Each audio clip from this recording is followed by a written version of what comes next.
Train Dreams. You watched it. Mm-hmm. You have thoughts. I want to hear what those thoughts are. I want to hear what this movie's about. Let's keep it spoiler free for all the people that want to watch it during Oscar conversation. Phil, what do you think of Train Dreams? Is it worthy of Best Picture noms? Right, so this one was a little tough for me. This one was good, but it was Phil hates hard art movies. Phil hates artsy movies. Oh, man. Phil likes big action, MCU cinematic universe. That's all he wants, guys. It had no explosions. That's a lie. It had a couple of explosions. Whoa. Not enough, though. This movie was very, very, very well shot. Like, it looked incredible. Like, off the bat, I thought of, what was the movie that I really liked last year that won Best Cinematography? It was, Adrian Brody was in it. The Brutalist. The Brutalist.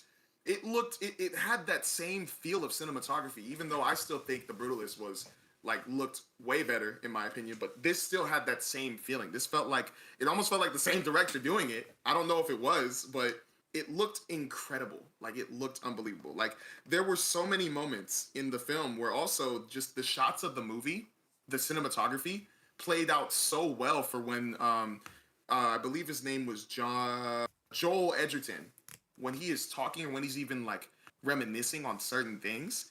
It was so nice when you're like trying to figure out what he's thinking about, and then when he talks about certain things, to have a background to look at and even just feel like during those moments. Like, this is definitely an emotional film, which definitely hits more. That's why I'm struggling with it. The ending hits you.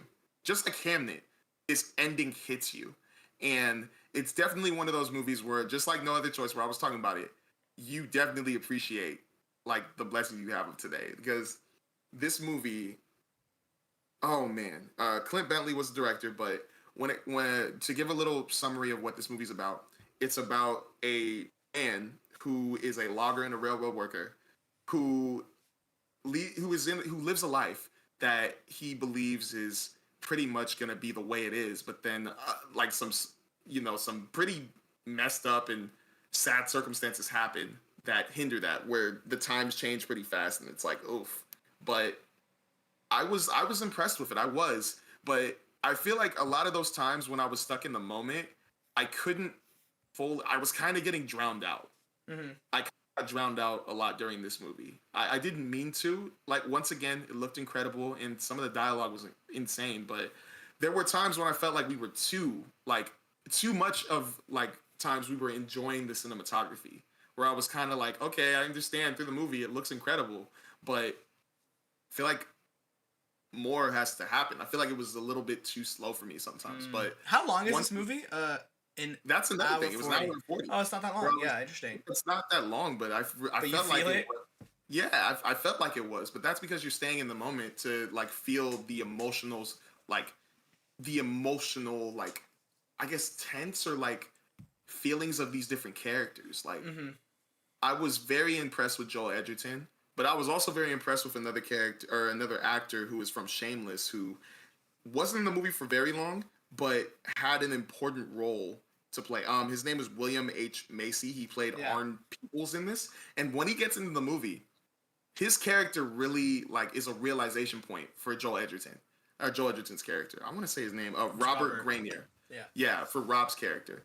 They have a conversation because in the movie, he's a logger. He's building train roads. He's cutting down trees to make wood or like for other projects. But Arn Peoples is the older person in this group when they're going out, and he has a moment where he's talking to Rob's character, and Rob is at a point in his life where he's feeling pretty much successful. Like, he has a wife, he has a kid on the way, he lives by the lake in a beautiful like area with a cabin, and he's like, yo, I can just log, I can keep doing what I do. But then when Arn comes in, it's like a realization point where he has to think, am I really living life? Am I really like living my full purpose? Because Arn just goes like, I have a couple of things I regret.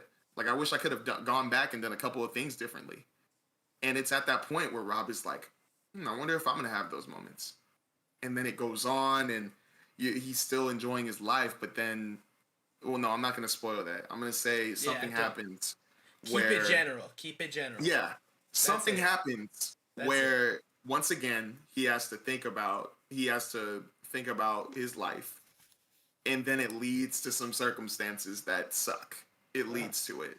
But once again, the ending of this movie, I think that is the main reason why this movie is definitely in Best Picture talks and in all these other nominations, because even though I said this movie feels slow, even though I said this movie like kind of drowned me out, I still understood what it was trying to tell me.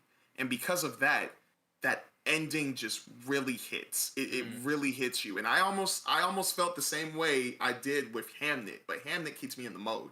Like this, all of that leads up to that moment where the narrator's just telling you exactly the emotion of what a certain character is going through. Yeah.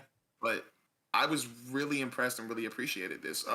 If I had to bet, I'm looking at the nominations again because it has a Best Cinematography nomination, and I definitely believe it deserves to be there. It's tough for me to say it's going to win because Frankenstein looked amazing. Marty Supreme looked really good. Sinners looked amazing, and I think Sinners is probably going to win, but I would not be surprised. Or I would not be surprised or mad if Train Dreams won it. Yeah. Because it looked incredible. Uh-huh. But yeah, man, this movie, it may not have fully...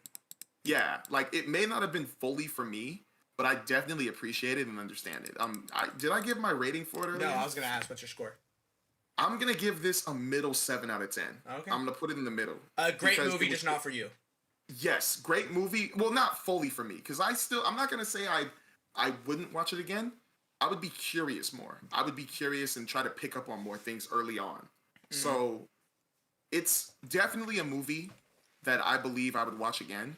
But this is definitely, like, this is for those people who love the slice of life animes. This is definitely for the people who love, like, contemplation of life, of different things. Like, you know, I think it's a this thinker. is a movie for everyone. Yes, it's definitely a thinker. But I think this is a movie for everyone. Like, this is a movie that people should watch once in their life and definitely sit back and try to ask themselves, how am I doing today? Like, how am I feeling? Am I gonna be